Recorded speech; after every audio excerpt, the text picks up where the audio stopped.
ریډ لاین دي څه سره کړه هغه باندې موږ هیڅ قسمه کمپرمایز نه کوو هغه یوسف ګوتې ورولي هغه زموږ لپاره ناقابل برداشت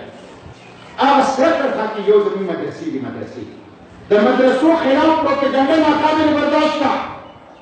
35 लाख طالب علمان که چېرې دا مدرسې نه وي د دې د تعلیمي انتظام نه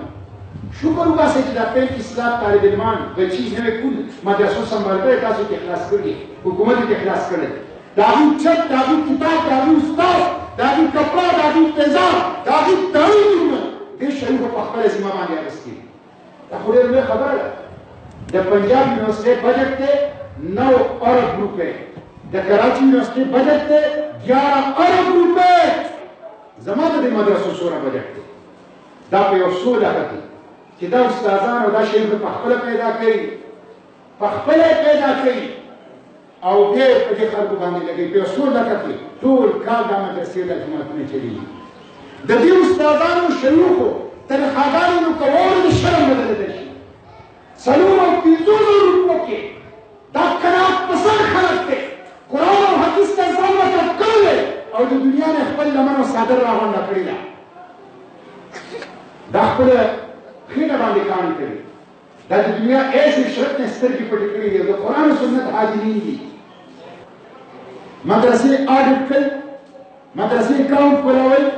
مدرسې انګلیش پراول مدرسې کمپیوټر پراول مدرسې رجسټریشن کوي ریاست په دې کې رکاوټ دی ریاست نه اخلي دا دیني مدارس ولې نه ریاست سره خدا د ریاست نه اهلي ده چې ان جی او ته د اکاونټ پراولو اجازه شته خو مدرسې ته د اکاونټ پراولو اجازه نشته عقیده ختم نبوت دا زموږ د ایمان تقاضا ده عقیده ختم نبوت په دستور کې چې ده دا د ټول مسلمانانو پاکستان اسلام سره د محبت او د عشق مظهر دی د دې خلاف کوم سازش نه ناموس رسالت که امریکا او یورپ هر څومره ډسکریمینیټ وړاندې ته وایي بین الاقوامي سټنډرډ سره متصادم قانون دې ته وایي خو دا پرشر او دا دباو نه منو پیغمبر علیه السلام سره د مینې او محبت او د عشق اظهار د تحفظ ناموس رسالت قانون کې دا موجود انشاءالله موجود به انشاءالله